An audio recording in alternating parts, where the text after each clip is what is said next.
There's a small town nestled in the mountains, far from the reach of city lights, where every night the shadows seem to stretch just a little longer, creeping ever so slightly closer to the windows of the homes. It's a place most people wouldn't even know exists unless they were looking for it. Some people come to the town, and they leave, never speaking of what they saw or heard. But others stay. And they never leave. At least, not the same. It was on a particularly cold autumn evening that I arrived in this town. My name is Claire, and I had been driving for what felt like hours, winding my way through narrow mountain roads, each turn more treacherous than the last. I'd been running from something I wasn't entirely ready to confront, and I thought I'd found refuge here. The small, unremarkable sign that greeted me at the town's edge seemed to whisper in the wind, "Dunrobin." I pulled up to the only inn in town. It was a large, old building, the kind that looked like it had been standing for centuries. The front porch creaked under my weight as I approached the door, my boots making soft thudding sounds in the otherwise quiet night. Inside, the inn was dimly lit, with the faint smell of old wood and dust hanging in the air. The fire crackled in the hearth, and an elderly man stood behind the counter. His face was weathered, his eyes as sharp as ever, despite his years. He didn't say much, only nodded as I stepped inside, almost as if he had been expecting me. "Room for the night?" I asked, my voice breaking the silence. He gave me a long, thoughtful look, then gestured toward the staircase. "Room 12. It's the only one left." I accepted the key and made my way up the creaky stairs. The air in the hallway was thick, like the walls themselves were holding their breath. As I opened the door to room 12, a wave of cold air swept over me. The room was simple, with antique furniture and a large window that looked out over the darkened town. I set my bag down on the bed and closed the door, but something about the place felt wrong. The floorboards groaned underfoot, and in the quiet, I could swear I heard whispers. Low, unintelligible murmurs that seemed to come from nowhere. I shook my head, attributing it to exhaustion and the weight of the long journey. The moment I lay down, though, it began. The whispers grew louder, until they were no longer whispers at all. The voices seemed to be calling my name, just faint enough to make me question whether they were real. My heart pounded in my chest, but I told myself it was nothing, just my imagination. Then, there was a knock at the door. I froze at the sound. It was a soft, deliberate knock, echoing through the silence of the room. My first instinct was to ignore it. Maybe it was just the old house settling, or some trick of my exhausted mind. But the knock came again, this time louder, more insistent. My heart thudded in my chest. I rose from the bed, my movements stiff with fear. I didn't want to open the door. What if it was someone, or something, I wasn't supposed to encounter? I glanced nervously at the window, but the darkness outside offered no answers, only the hollow, suffocating blackness of the night. I approached the door slowly, my hand hovering above the knob, trembling. The air felt colder, as if something was waiting on the other side. As I touched the handle, I heard the whispers again, louder now, almost forming words. My name. Claire.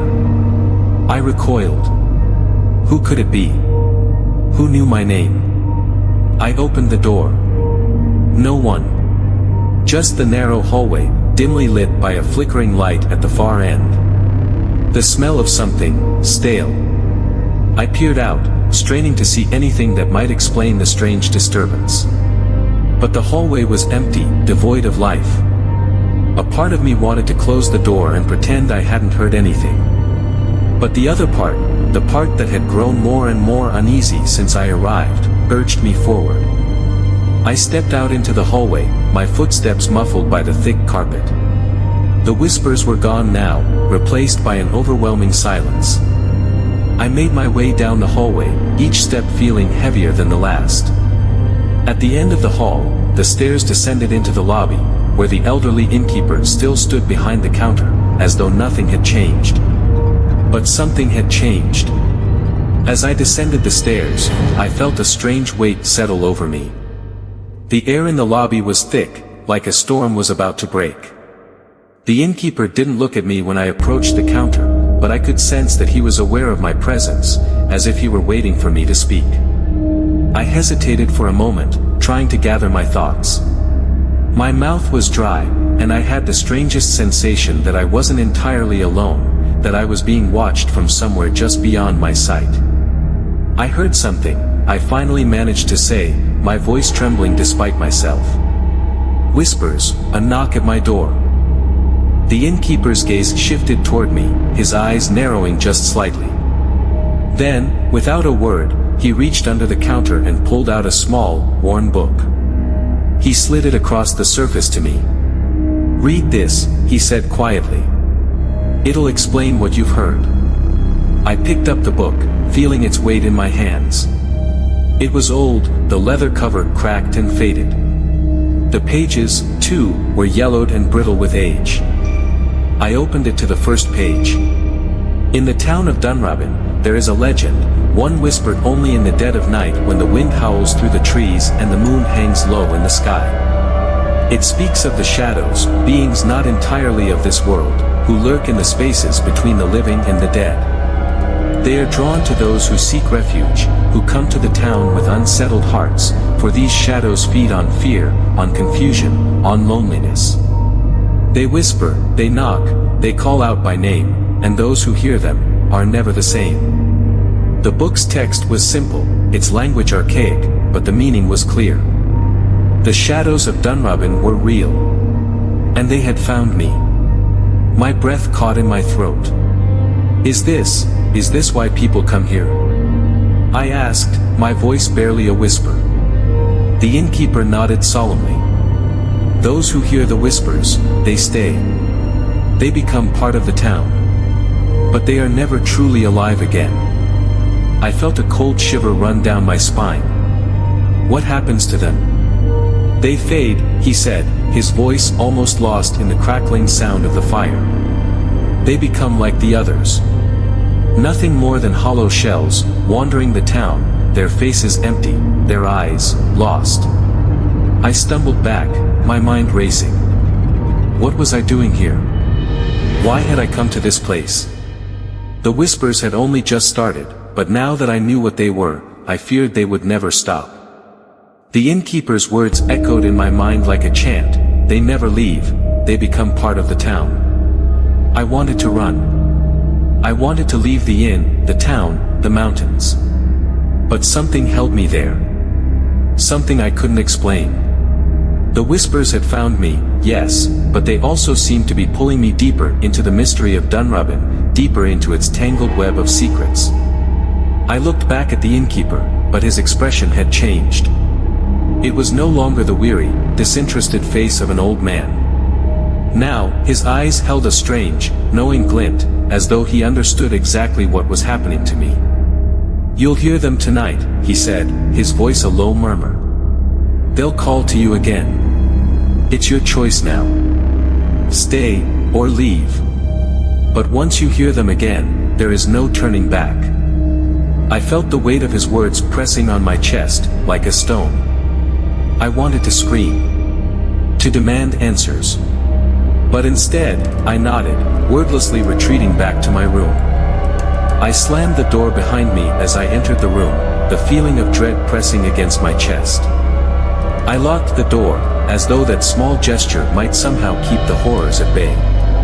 But deep down, I knew it was useless. Whatever was out there, in the hallways, in the town, it had already found me. The room felt colder now, the temperature dropping so rapidly that I could see my breath fogging in front of me. I rushed to close the window, even though I knew it wouldn't help. The cold seemed to be coming from within the walls themselves. The whispers started again, soft and insistent, like the sound of wind rustling through dry leaves. But they weren't just whispers anymore. They were words. "Claire, come to us." I froze, my heart hammering. The voice was no longer distant, but right next to me, close enough to make my skin crawl. I turned around slowly, my eyes scanning every corner of the room, looking for the source of the voice. But there was nothing. The room was empty. And yet, I could feel it, a presence, watching me from the shadows. The temperature dropped even further, the chills sinking deep into my bones. I backed away from the door, instinctively seeking the farthest corner of the room. My mind raced, trying to rationalize what was happening. This wasn't real. It couldn't be. I was just tired. Overworked. I needed rest. I had to sleep. If I could just fall asleep, maybe everything would go away. But I couldn't sleep. The whispers wouldn't let me. They were growing louder now, overlapping each other, all of them calling my name, beckoning me. Claire. Claire, come to us. I covered my ears, desperate to block them out, but it didn't help. The whispers grew in volume, in intensity, until it felt as if the entire room was vibrating with them, the very walls trembling with their call. I stumbled backward, my eyes wide with terror, until my back hit the wall, and I sank to the floor. Please, I whispered, my voice shaking. Please, stop. But the whispers didn't stop. Instead, they grew sharper, more insistent, as if something was pressing in from the other side of the room, trying to break through. The shadows in the corners seemed to shift, forming shapes that I couldn't fully make out, moving just beyond the edge of my vision. And then, there was a knock at the door. It wasn't the soft, polite knock I had heard before. This was forceful. Deliberate. As if something, or someone, was demanding entry. Claire, the voice whispered again, closer now. So close, I could feel the breath on my ear. Let us in. I jumped up, my panic escalating. I wasn't sure what to do, where to go. The door seemed like the only way out, but the very thought of opening it filled me with terror. What was out there? I rushed to the window, throwing it open and looking down at the dark street below. It was a long drop, too far to jump. There was no escape. The door shook as the knocking continued, each pound louder than the last. I couldn't breathe. My chest was tight, my body frozen in place as I waited for the inevitable. I had to make a choice. Stay here and face whatever was on the other side of that door, or what? The whispering voices seemed to answer that unspoken question, their words now mixed with a sinister, almost mocking tone. Run, if you can. With a sudden burst of adrenaline, I ran for the door, yanked it open, and stepped into the hallway, my pulse racing. The corridor stretched before me, dark and silent, the air heavy with the weight of something, watching. Then I heard it. The unmistakable sound of footsteps, soft, deliberate, drawing closer. I turned to run down the hallway, but before I could take a step, the whispers seemed to surround me. They echoed off the walls, growing louder, more urgent, like a chorus of voices, rising in intensity. Claire, come back. The cold gripped me like a vice, and I could see, out of the corner of my eye, the shadows in the hallway moving. Stretching. Twisting. I spun around, heart hammering, and saw it. A figure. Tall, indistinct, its form flickering like a candle in the wind. The shadows writhed around it, almost as if it were made of them. And its face, if it even had one, was an abyss, a gaping void of darkness that seemed to suck the light from the very air. Asterisk, you can't leave, asterisk, it whispered, its voice a hollow, guttural sound that sent chills through my entire body. I didn't think. I just ran. I turned and bolted toward the stairs, my legs moving faster than I ever thought possible, the darkness at my back pressing in, threatening to swallow me whole. The whispers became deafening, like 1,000 voices all calling at once, a cacophony of noise that shattered my thoughts. But I didn't stop. I couldn't. As I reached the landing, I saw something that made my blood run cold. The innkeeper was standing at the bottom of the stairs, his face now pale, his eyes wide with some mixture of fear and resignation. You can't outrun them, Claire, he said, his voice hollow. "They'll catch you. They always do." I stopped, my breath ragged. "What do you mean? What are they?" "They're the town," he whispered. "The town was built on the suffering of those who stayed too long. They are the souls of everyone who came here, who listened to the whispers. They are the shadows. And they have nowhere else to go. They need you." I backed away, my mind spinning, the weight of his words settling like a lead ball in my stomach. "Need me?" I repeated, barely able to speak. "What do they need from me?" He didn't answer immediately. Instead, he looked down at the floor, as if ashamed. When his gaze finally met mine again, there was something resigned in his expression. "They don't just take your body, Claire. They take your soul. Slowly, piece by piece. Until there's nothing left of you but the shadow of who you once were. And the more you resist, the more they call. But if you give in, if you let them in, they'll take you, but you'll still be, you. You'll just be here. Forever." I felt a sudden, overwhelming cold, as if the air around me had frozen solid. The whispers were now louder than ever, swirling around me, and I could feel them pressing against my chest, suffocating me, tugging at my very essence. "But if I leave, if I go now, will I be free?" I asked, the words coming out in a strangled whisper. The innkeeper shook his head slowly. "No one has ever truly left Dunrobin, Claire. Once you hear them, once they find you, they will always know where you are. They'll follow you. They'll never stop." The shadows around me shifted again, this time moving more deliberately, as though they were closing in, tightening their grip on me. The voices seemed to grow, becoming more distinct, and I could hear some of them calling my name again. "Claire," they whispered, "asterisk come to us, asterisk." My heart pounded in my chest as I realized, with growing horror, that they were not just calling my name. They were calling me to join them. To become a part of the town's twisted, eternal cycle. "No," I whispered, shaking my head, willing myself to stay strong. "I won't let them take me." I turned toward the back door, determined to run. To escape. But the moment my hand touched the handle, I heard a voice, clear, sharp, and unmistakably close. "Asterisk Claire, asterisk," it called, now directly behind me. I spun around, my breath caught in my throat. And there, standing in the doorway at the foot of the stairs, was the figure. The shadowed entity I had seen before.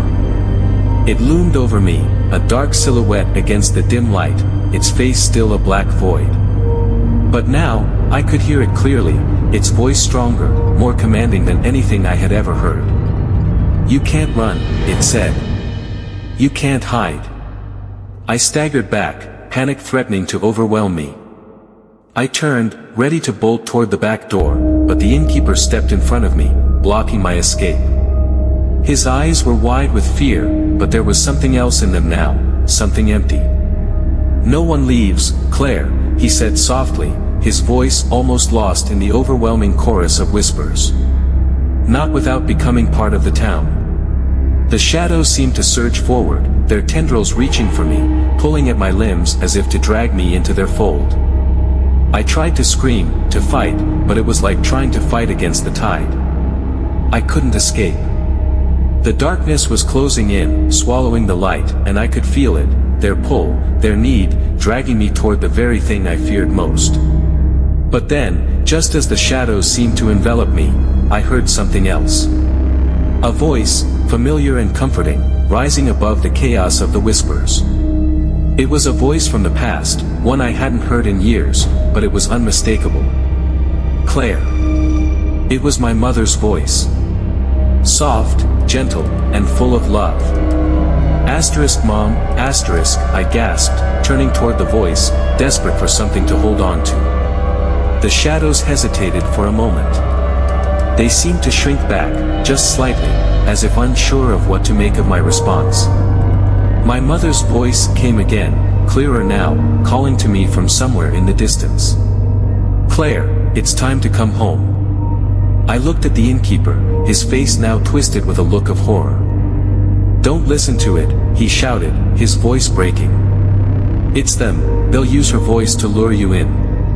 They'll twist everything. Don't listen to it, Claire." But it was too late. I didn't know how I knew, but I knew that my mother was out there, somewhere beyond the town. Somewhere outside of Dunrobin. Somewhere where the shadows couldn't follow.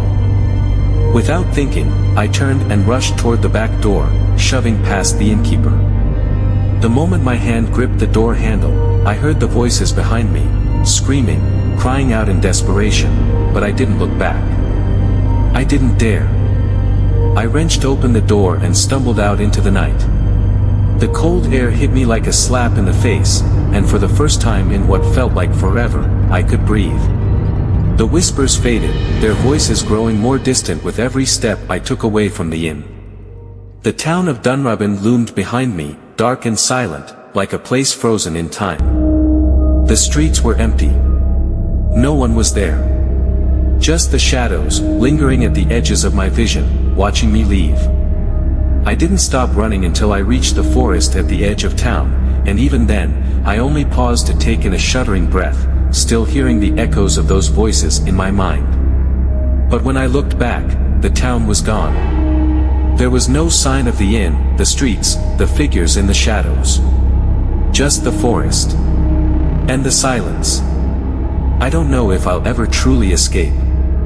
I don't know if the shadows will ever let me go. But for now, at least, I am free. And that's all I can hope for.